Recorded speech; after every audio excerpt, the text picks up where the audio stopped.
नमस्कार. श्री लोकनाथ स्वामी लिखित भूवैकुंठ पंढरपूर हे पुस्तक आपण वाचत आहोत. आज आपण 9व्या प्रकरणाला सुरुवात करतो आहोत. पंढरपूर पंचक्रोशीतील विविध तीर्थे. पंढरपूर हे अनादी क्षेत्र आहे. या प्राचीन क्षेत्राच्या अवतीभोवती जी तीर्थस्थळं आहेत त्यातूनच पंढरपूरचं प्राचीनत्व सिद्ध होतं. या तीर्थस्थळातील काही तीर्थस्थळे नष्ट झाली आहेत तर काही नष्ट होण्याच्या मार्गावर आहेत. सकळ तीर्थांचे माहेर ते हे जाणा पंढरपूर. या संत वचनाचा विचार केला असता असं आढळतं की या ठिकाणी तीर्थाचं संमेलन आहे. पंढरपूर पंचक्रोशीतील काही तीर्थस्थळे बऱ्याच काळापूर्वी अस्तित्वात होती आणि या तीर्थस्थळांचा महिमा महाराष्ट्रात सर्वत्र गायला जात होता. इथल्या प्रत्येक तीर्थस्थळामागे काही इतिहास आणि भौगोलिक वैशिष्ट्य आहे. तथापि सामान्य भाविकांनाही या तीर्थस्थळाविषयी माहिती असणं जरूर आहे. पंढरपुरात काही महत्त्वपूर्ण मंदिरे आणि तीर्थाव्यतिरिक्त दुसऱ्या अनेक महत्त्वपूर्ण अशा तीर्थांचा उल्लेख शास्त्रांमध्ये केलेला आहे. आज भौगोलिक परिस्थितीच्या बदलामुळे ही तीर्थे आपल्याला दृष्टिगोचर होत नसली तरी त्यांचं अस्तित्व अजूनही आहे. त्याचे अनेक पुरावे शास्त्रामध्ये दिलेले आहेत. अशा सर्व तीर्थांना आपण नमस्कार करूया. नमस्ते बिंदू तीर्थाय, नमो मृतेश्वराय च, नमो पुष्कर तीर्थाय, चंद्रभागाय ते नमः. बिंदू तीर्थाला नमस्कार असो. अमृतेश्वरा, पुष्कर तीर्था तुला नमस्कार असो. अमृतेश्वर, गोवत्सपद, पद्मतीर्थ, लोहदंडतीर्थ, कुंडलतीर्थ, अश्वत्थ, नृसिंह, लक्ष्मीतीर्थ, ब्रह्मतीर्थ, कलशतीर्थ, संकर्षण तीर्थ, संगमतीर्थ, सोमतीर्थ, सरस्वती तीर्थ अशी अनेक तीर्थ पंढरपुरात पूर्वी होती. वरील सर्व तीर्थांना नमस्कार असो.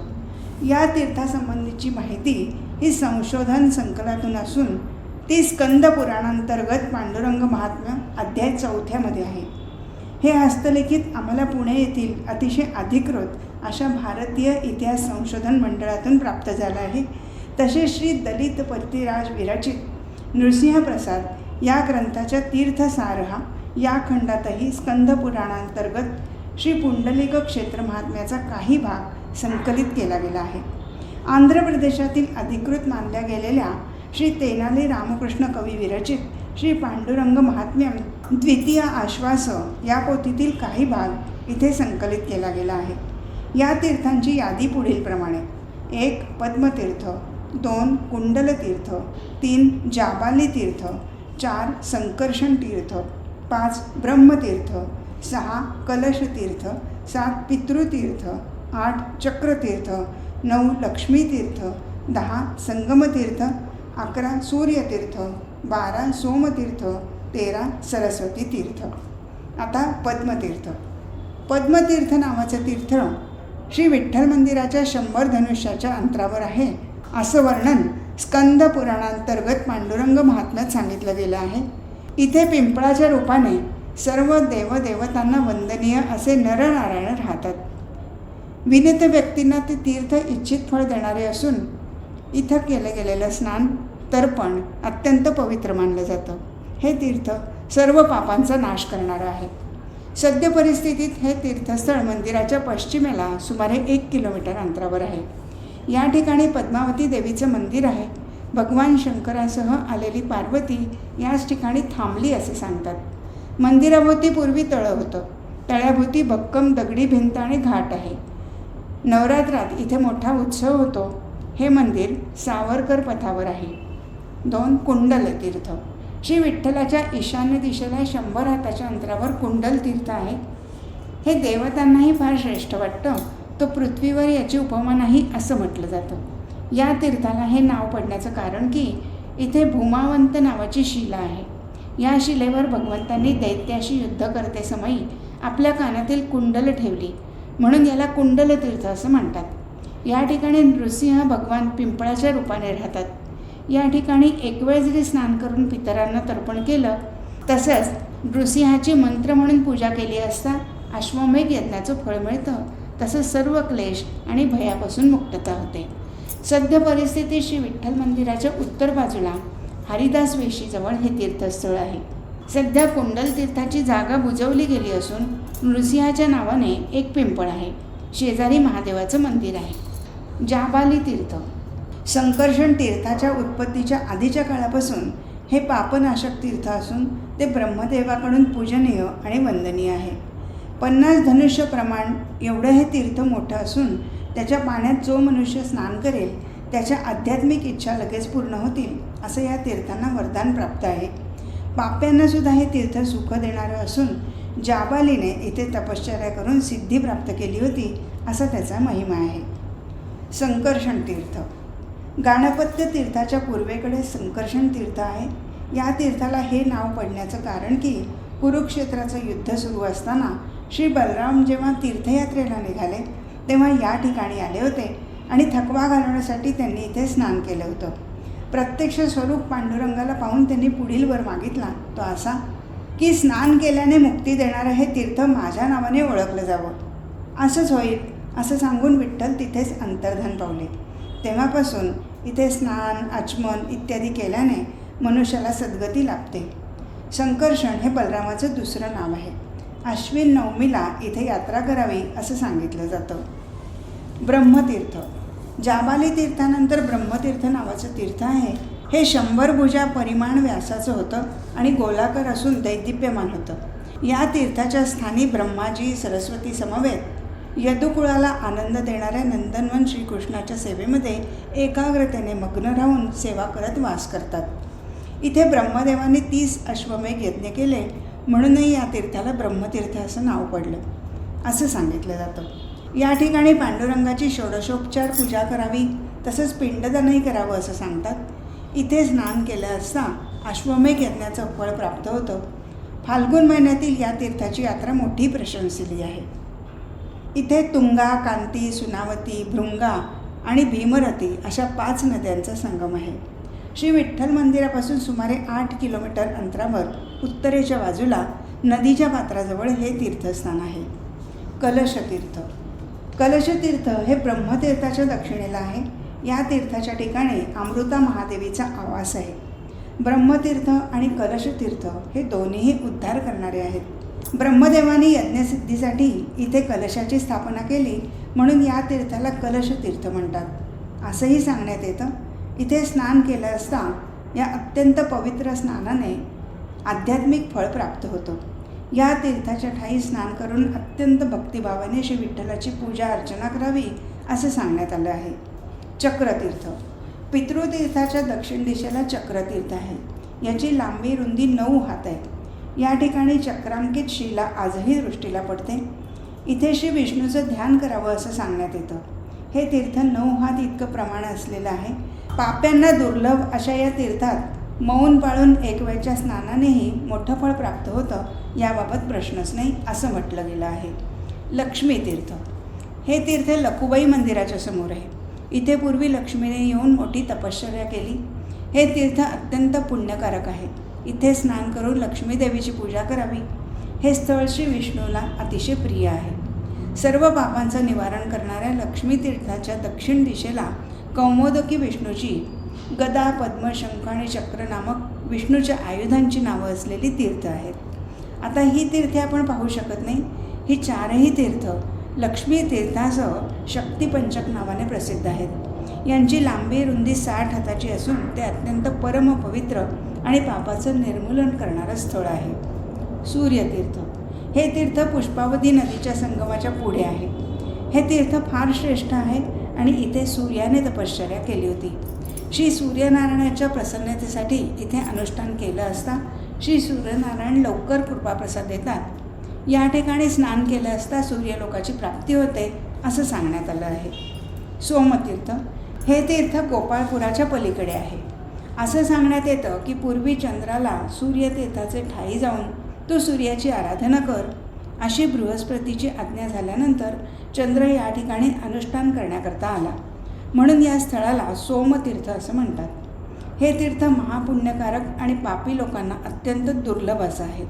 इथे स्नान केलं असता चंद्रलोकाची प्राप्ती होते असं सांगण्यात येतं. सरस्वती तीर्थ. या क्षेत्राच्या पूर्वेला लोकात प्रसिद्ध असलेले प्रशंसनीय पवित्र सरस्वती तीर्थ आहे. पूर्वेकडील द्वारस्थ देवी सरस्वतीची पूजा मोठा उत्सव, भरपूर दानधर्म करणे याची इथे प्रशंसा होते. इथे सर्व सिद्धी देणारे अश्वत्थ शरीरधारी विष्णू वास करतात. तिथे अनुष्ठान केल्याने विष्णू कृपा होते.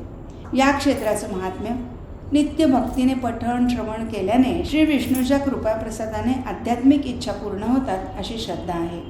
इथेच भगवान नृसिंहस्वामी पिंपळाच्या झाडाच्या रूपाने सदैव प्रकाशमान आहेत. त्यांची पूजा सेवा केल्यास सर्व सिद्धी प्राप्त होतात. हे क्षेत्र तीर्थ आणि दैवत सर्व प्रयोजनांना पूर्ण करणारं आहे. हरे कृष्ण कृष्ण कृष्ण हरे हरे, हरे राम राम राम हरे हरे. प्रकरण 10. पंढरपूरला आलेले थोर आचार्य. पंढरपूर क्षेत्र हे वैष्णवांचं अतिशय आदराचं तीर्थक्षेत्र आहे. इथे साक्षात भगवंत नांदत आहेत. पापविनाशिनी चंद्रभागा चरणाशी वाहत आहे. अनेक थोर साधू संतांनी प्राचीन काळापासून या क्षेत्राला भेटी दिलेल्या आहेत. भगवत दर्शन केलं आहे. चंद्रभागेत स्नान केलं आहे. भगवान बलराम देखील या क्षेत्राला भेट देऊन गेले याचा पुराणातून उल्लेख आहे. या क्षेत्राला श्री लक्ष्मीपतीपुरी, श्री रंगपुरी, श्रीपाद रामानुजाचार्य, मध्वाचार्य, वल्लभाचार्य, निंबार्काचार्य अशा थोर वैष्णवाचार्यांनी तसंच श्रीपाद शंकराचार्यांनी आणि परावर्ती काळातील अनेक थोर संतांनी भेटी दिलेल्या आहेत. इथे प्रसंगानुरोधाने वाचकांच्या माहितीसाठी या साधू संतांच्या आचार्यांच्या जीवनावर तसंच तत्त्वज्ञानावर संक्षेपात प्रकाश टाकण्याचा आम्ही प्रयत्न केला आहे. संप्रदाय विहीना ये मंत्रास्ते विफला मता, श्री ब्रह्मरुद्र सनकाहा वैष्णवाहा क्षिती पावना. संप्रदाय विहीन मते आणि मंत्र निष्फळ होतात. श्री ब्रह्म रुद्र आणि सनतकुमार हे 4 संप्रदाय धरतीला पावन करणारे, जगाचं अत्यंतिक कल्याण करणारे आहेत. हे सर्व भागवत किंवा वैष्णव संप्रदाय आहेत. त्यांच्या अखंड गुरुशिष्य परंपरा आजही अस्तित्वात असून त्या शुद्ध भागवत संप्रदायाची शिकवण देत आहेत. संप्रदायांचे प्राचीनत्व. सर्वप्रथम हे दिव्य ज्ञान परमेश्वराने लक्ष्मीला दिले, ब्रह्मदेवाला दिले, रुद्रदेवांना दिले आणि सनतकुमारांना दिले. या संप्रदायात रामानुजाचार्य, मध्वाचार्य, विष्णुस्वामी म्हणजे वल्लभाचार्य, निंबार्काचार्य हे थोर आचार्य झाले. त्यांनी क्रमशः विशिष्टाद्वैतवाद, द्वैतवाद, शुद्धाद्वैतवाद आणि द्वैताद्वैतवाद असे थोड्याफार फरकाने आपापले दार्शनिक सिद्धांत मांडले. परंतु याचा अर्थ हे संप्रदाय 10व्या शतकानंतर उदयाला आले असा नाही, तर हे संप्रदाय अनादी काळापासून चालत आलेले आहेत. आचार्यांनी त्यांच्या मतांवरील आघात परतवण्यासाठी आपली मते मांडली आहेत इतकंच. त्यांनी शांकर मताचे खंडन केले. याचा अर्थ शांकर मत प्राचीन आणि रामानुज मध्वांची मते परावर्ती काळातील आहेत असं नाही. या संप्रदायांच्या शिकवणी शंकराचार्याच्या अगोदरपासून अस्तित्वात आहेत. भविष्यातही जेव्हा जेव्हा सृष्टी होत राहील तेव्हा तेव्हा हे संप्रदाय बद्ध जीवांचा उद्धार करीत राहतील. श्री रामानुजाचार्य हे श्री संप्रदायाचे आद्य आचार्य आहेत.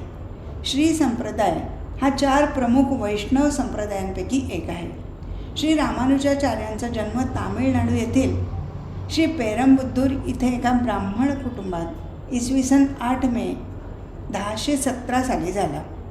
त्यांच्या वडिलांचं नाव केशव सोमयाजी आणि आईचं नाव कांतीमणी होतं. रामानुजाचार्यांना लक्ष्मण म्हणूनही ओळखलं जायचं.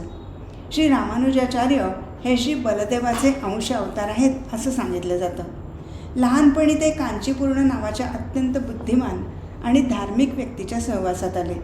रामानुजाचार्यांना त्यांच्याकडून दीक्षा घेण्याची इच्छा होती, परंतु कांचीपूर्ण वैश्य समाजातील होते.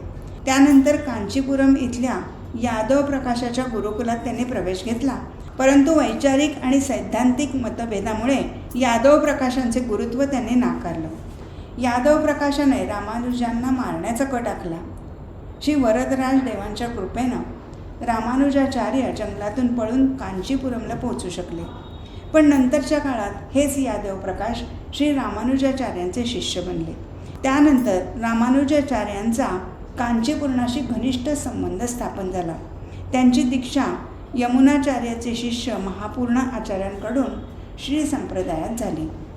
यमुनाचार्यांनी गुप्तपणे रामानुजाचार्यांचं कार्य पाहिलं होतं. यमुनाचार्य रामानुजाचार्यांच्या अद्भुत व्यक्तिमत्वामुळे फार प्रभावित होते. श्री यमुनाचार्यांच्या शेवटच्या 3 इच्छा होत्या. त्यांना त्या रामानुजाचार्यांना सांगायच्या होत्या, परंतु रामानुजाचार्य श्री रंगमनला पोहोचण्याआधीच यमुनाचार्यांनी देह ठेवला. त्यांच्या पार्थिवाची 3 बोटे मोडलेली होती. लोकांनी त्याचं कारण त्यांच्या 3 प्रतिज्ञा सांगितल्या. त्या अशा प्रकारे होत्या: 1. ब्रह्मसूत्रावर भाष्य लिहिणे. 2. दिल्लीच्या तत्कालीन राजाकडून श्री राममूर्तीचा उद्धार करणे. 3. दिग्विजयपूर्वक वैशिष्ट्याद्वैताचा प्रचार करणे. रामानुजाचार्यांनी या 3ही प्रतिज्ञा पूर्ण करण्याचं वचन दिल्याबरोबर यमुनाचार्यांची 3ही बोटे सरळ झाली. यमुनाचार्यांचा अंत्यसंस्कार करून ते कांची इथं गेले. तिथे महापूर्ण स्वामींकडून व्यासकृत वेदांत सूत्राचा अर्थ आणि 3000 गाथांचा उपदेश प्राप्त केला. त्यानंतर श्री रामानुजांनी संन्यास घेतला. त्यांची ख्याती पसरू लागली आणि शिष्यसंख्या वाढू लागली. त्यांचे आधीचे गुरु श्री यादव प्रकाशांनी त्यांचं शिष्यत्व ग्रहण केलं आणि यतिधर्म समुच्चय नावाच्या ग्रंथाची रचना केली. रामानुजाकडे अनेक शिष्य वेदांचे अध्ययन करत असत. या दरम्यान यमुनाचार्यांचे पुत्र वरदरंग कांचीला आले आणि त्यांनी श्री रामानुजाचार्यांना श्रीरंगम येथील मठाचे अध्यक्षपद स्वीकार करण्याची प्रार्थना केली. त्यानंतर ते श्रीरंगम इथं राहू लागले. तिथे त्यांनी गोष्टीपूर्ण स्वामीकडून दीक्षा घेतली. गोष्टीपूर्ण स्वामींनी त्यांना योग्य जाणून मंत्र रहस्य सांगितलं आणि ते कोणालाही न सांगण्याचा आदेश दिला. जेव्हा रामानुजाचार्यांना माहीत झालं की या मंत्राच्या श्रवणाने मनुष्य मुक्त होऊ शकतो, तेव्हा मंदिराच्या छतावर चढून सगळ्यांसमोर खूप मोठमोठ्याने ते या मंत्राचं उच्चारण करू लागले. त्यामुळे क्रोधित झालेल्या गुरूंनी त्यांना नरकात जाण्याचा शाप दिला. यावर रामानुजाचार्य म्हणाले, गुरुदेव, जर माझ्या नरकात जाण्याने हजारो जीव मुक्त होत असतील तर मला नरकात जाणंसुद्धा मान्य आहे. त्यांच्या या औदार्यावर गुरुजी प्रसन्न झाले आणि त्यांनी आजपासून विशिष्टाद्वैत हे या रामानुज दर्शन म्हणून प्रख्यात होईल असा आशीर्वाद दिला. रामानुजांनी म्हैसूरचे राजा बिट्टीदेव यांच्या मदतीने श्री वैष्णव मताचा प्रचार करण्यासाठी 74 शिष्यांना नियुक्त केलं. अशा प्रकारे संपूर्ण आयुष्य भजन, साधना तसंच श्री वैष्णव संप्रदायाचा प्रचार प्रसार करून त्यांनी इसवी सन 1116ला दिव्यधामात प्रवेश केला. यतिराज श्री रामानुजाचार्यांनी आपल्या मतांच्या पुष्टीसाठी श्री भाष्याव्यतिरिक्त वेदांत संग्रह, वेदांत दीप, वेदांत सार, गीता भाष्य, भगवदाराधनक्रम अशा अनेक ग्रंथाची रचना केली. श्री रामानुजाचार्यांची शिकवण आणि सिद्धांत विशिष्टाद्वैतवाद म्हणून ओळखला जातो. श्री रामानुजाचार्य विशिष्टाद्वैत मताचे प्रचारक आहेत. श्री रामानुजाचार्यांच्या काळी पंढरपूर क्षेत्रावर होयसाळ या जैन धर्मीयांची सत्ता होती. परंतु रामानुजांच्या उपदेशाने त्यावेळेचे राजा विष्णुवर्धन यांनी वैष्णवपंथांची दीक्षा घेतली. त्यांनी पंढरीच्या श्री विठ्ठलाचं महात्म्य आणखी वाढवायला सुरुवात केली. श्री रामानुजाचार्यांनी केवळ पंढरपुरालाच भेट दिली नाही, तर श्री विठ्ठलाच्या प्रचार प्रसार कार्यालाही चालना दिली. श्री निंबार्काचार्य. श्री निंबार्काचार्य हे वैष्णव संप्रदायातील कुमार अथवा सनकादिक संप्रदायाचे आचार्य होते. आधुनिक संशोधकांच्या मते रामानुजाचार्यानंतर थोड्याच काळात म्हणजे 11व्या शतकात वैशाख शुद्ध तृतीयेच्या दिवशी गोदावरीच्या तीरावरील वैदुर्यपत्तन या गावाजवळ अरुणाश्रमात निंबार्काचार्यांचा जन्म झाला. त्यांच्या वडिलांचं नाव जगन्नाथ आणि आईचं नाव सरस्वती असं होतं. निंबार्काचे मूळ नाव नियमानंद होतं. ते तैलंगी ब्राह्मण होते. त्यांचं राहण्याचं ठिकाण बल्लारी जिल्ह्यातील निंब होतं. निंबार्क संप्रदायाला सनकादिक संप्रदाय म्हणण्याचं कारण की ब्रह्मदेवाचे 4 मानसपुत्र सनक, सनंदन, सनातन आणि सनतकुमार हे 4 ऋषी या संप्रदायाचे आद्य प्रवर्तक समजले जातात. भगवान नारायणाने या 4 ऋषींना ब्रह्मविद्येचा उपदेश दिला. असं सांगितलं जातं की पुढे सनकादी कुमारांपासून देवर्षी नारदाने उपदेश घेतला. नारदांनी निंबार्काचार्यांना त्यांच्या उपनयन संस्काराच्या वेळी उपदेश दिला. निंबार्कांनी आपल्या वेदांत भाष्यात सनतकुमार आणि नारदांच्या नावाचा उल्लेख केला आहे. निंबार्काचार्य हे जरी दक्षिण भारतातील होते, तथापि पुढे त्यांनी गृहत्याग केला आणि उत्तरेत वृंदावनात राहू लागले. निंबार्क संप्रदायाची गादी मथुरेजवळ यमुना तटावरील ध्रुव क्षेत्रात आहे. वैष्णवांचं हे एक पवित्र तीर्थ मानलं जातं. निंबार्काचार्य हे विद्वान भागवत धर्मी होते, ज्यांनी श्री राधेच्या पूजेला मान्यता देऊन एका विशेष संप्रदायाची आणि सिद्धांताची स्थापना केली.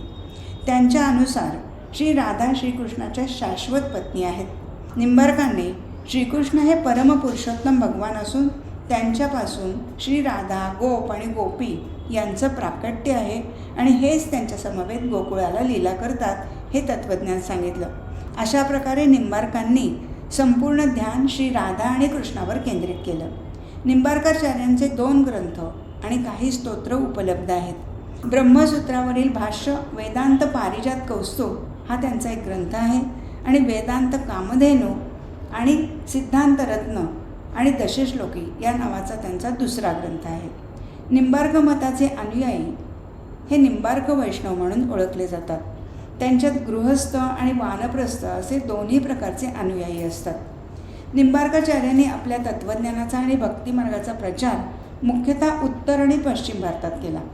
निंबार्काचार्यांचं प्रमुख अखिल भारतीय पीठ राजस्थानातल्या अजमेरजवळ पुष्कर क्षेत्राच्या परिसरात परशुरामपुरी इथं आहे. वज्रमंडल, प्रयाग, काशी, नेपाळ, बंगाल, उडिसा, राजस्थान, द्वारका इत्यादी ठिकाणी निंबार्काचार्यांचे मठ आणि मंदिरं आहेत. या संप्रदायाचं वैशिष्ट्य असं की यांनी दुसऱ्या आचार्यांच्या मतांचं खंडन कधीही केलं नाही. केवळ शंकराचार्य मतांवर त्यांचा आक्षेप आहे. निंबार्क संप्रदायाच्या तत्त्वज्ञानाला द्वैताद्वैत तत्त्वज्ञान म्हणून ओळखलं जातं. निंबार्काचार्यांनी त्यांच्या जीवन कालखंडात 3 वेळा भारत भ्रमण केलं. या भ्रमणात त्यांनी श्री क्षेत्र पंढरपूरलाही भेट दिली. निंबार्काचार्यांच्या स्मृतिप्रित्यर्थ श्री पंढरपूर क्षेत्रात तांबड्या मारुतीसमोर बाजारआडीत निंबार्काचार्यांचा भव्य मठ आहे. श्री मध्वाचार्य अनेक आचार्य ईश्वराच्या आदेशाने भारतीय दार्शनिक परंपरेला समृद्धी प्रदान करण्यासाठी भारतभूमीत अवतीर्ण झाले. त्यांनी आपापली विशिष्ट मेधा, बुद्धी आणि ज्ञानाला अनुसरून अनेक दार्शनिक सिद्धांताची स्थापना केली. श्री मध्वाचार्य ब्रह्म मध्व गौडीय वैष्णव संप्रदायाचे प्रमुख वैष्णव किंवा आचार्य असून इस्कॉन अथवा आंतरराष्ट्रीय कृष्ण भावनामृत संघ हे याच परंपरेअंतर्गत आहे.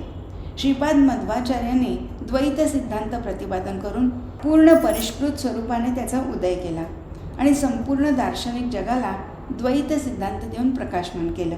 असं म्हणतात, स्वयं भगवंतांनी मध्वाचार्यांना द्वैतवादाची स्थापना करण्यासाठी पृथ्वीवर पाठवलं होतं. श्री विष्णू हे सर्वोत्तम असून हे जगत सत्य आहे. जीव हे भगवंताचे सेवक आहेत. भगवंत, जीव आणि भौतिक जगत यांच्यात एक शाश्वत भेद आहे. जीवांचं कार्य हे भगवंताप्रती शुद्ध अहेतुकी भक्ती करणं होय. शास्त्राद्वारे जाणण्यायोग्य विषय केवळ एक श्रीहरी आहे. हे मध्वाचार्यांचं तत्त्वज्ञान आहे. याला द्वैतवाद म्हणून ओळखलं जातं. श्रीपाद मध्वाचार्यांचा जन्म शके 1160 दक्षिण भारतात कर्नाटकातील उडुपी इथे शिवाली ब्राह्मण वंशात झाला. लहानपणी त्यांचं नाव वासुदेव होतं. त्यांच्या वडिलांचं नाव नड्डिल्लाय नारायण भट्ट तर आईचं नाव वेदवती होतं. मध्वाचार्यांच्या जन्मस्थानी पाजक इथे श्री विठ्ठलाची खूप सुंदर मूर्ती आहे. नड्डिल्लाय नारायण हे परम विठ्ठल भक्त होते. विठ्ठल भक्तीचा वारसा मध्वाचार्यांना लहानपणापासूनच मिळाला होता. नड्डिल्लाय नारायणाच्या देवघरात वेदीवर श्री विठ्ठलाची मूर्ती आहे. त्या विग्रहाचे दर्शन आपण आजही घेऊ शकतो. वयाच्या 5व्या वर्षी त्यांनी यज्ञोपवीत धारण केलं. वयाच्या 12व्या वर्षी अच्युत प्रेक्ष महाराजांकडून संन्यास घेतला आणि त्यांचं नाव पूर्ण प्रज्ञतीर्थ झालं.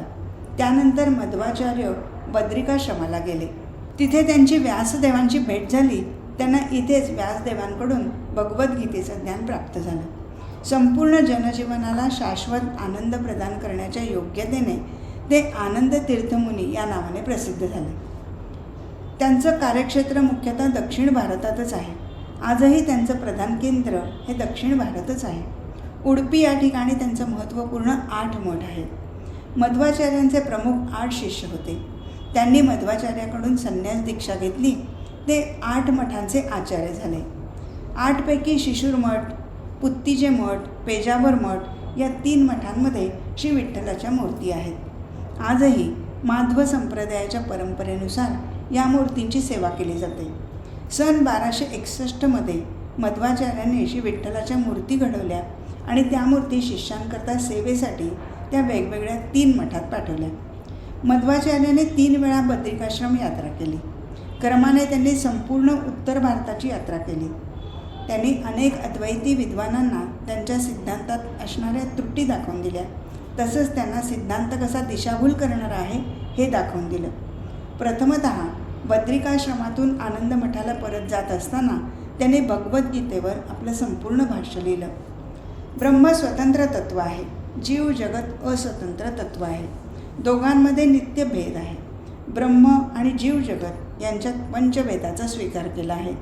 मध्वाचार्य हा भेद नित्य मानतात आणि अद्वैताच्या एका अंशाला सत्य मानतात. श्री मध्वाचार्यांनी आपल्या ब्रह्मसूत्र भाष्यामध्ये भक्तिरे नैव नयती, भक्तिरे नैव दर्शयती, भक्तिवशः पुरुषो भक्तिरेव भूयसी इति माठरश्रुतः या सूत्राला ग्रहण करून भक्तीची प्रतिष्ठापना केली. ब्रह्मसूत्राच्या 3ऱ्या सूत्रामध्येही दिसून येते, वराहेच गुरुप्रसादो बलवान्न तस्मात् दुर्लभतरम तथापि श्रवणादिश्च कर्तव्यो मोक्षसिद्धये. श्री विष्णूंच्या चरणकमलाच्या सेवाप्राप्तीसाठी श्री गुरुदेवांची कृपा बलवान व्यक्तीपेक्षाही बलवत्तर आहे. म्हणून श्रवण, कीर्तन इत्यादी भक्तीच्या अंगाचे पालन करणं अत्यंत आवश्यक आहे. महाभारत तात्पर्य निर्णय ग्रंथात सर्वत्र भक्तीची प्रतिष्ठा पाहिली जाऊ शकते. स्नेहो भक्तिरीती प्रोक्तस्तया मुनिर्न्यचान्यथा आणि भक्त्यैव तृष्यती दुरीही प्रवणत्वमेव अशा प्रकारे मध्व संप्रदायात भगवत प्राप्तीचे साध्य आहे. कुठे श्री मध्वाचार्यांनी मोक्षालाही साध्य म्हणून स्वीकार केला आहे, परंतु त्यांचा मोक्ष हा निर्विशेष वाद्यांचे ब्रह्मनिर्वाण नाही. विष्णू वडिलांग्र मुक्तीही अर्थात श्री विष्णूच्या चरणकमलांची सेवाप्राप्तीच मोक्ष आहे. मध्व मतात ब्रह्म आणि जीवात त्यांच्या बद्ध आणि मुक्त या दोन्ही अवस्थांमध्ये भेद आहेत. त्यांना भेदवादी असं म्हटलं गेलं आहे. ते सर्वविदित तथ्य आहे. अभेदः सर्वरूपेषु जीवभेदः सदैवही. वेदांत सूत्रानुसार शक्ती आणि शक्तिमान दोन्हींना अभिन्न सांगितलं गेलं आहे. शक्ती शक्तिमतोर भेदः या श्री मध्वकृत ब्रह्मतर्क वाक्यात अचिंत्य भेदाभेदाचे संकेत प्राप्त होतात. म्हणून साध्य आणि साधनेत विशेष भेद नाही.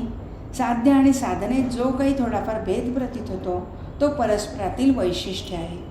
तत्वादींचे उडुपी स्थित 8 मठांमध्ये अधिपती संन्यासीगण श्रीकृष्णाचे भजन श्रीकृष्णाच्या 8 मुख्य अष्टनायिकाच्या अनुगत्याने गोपीभावाने करतात.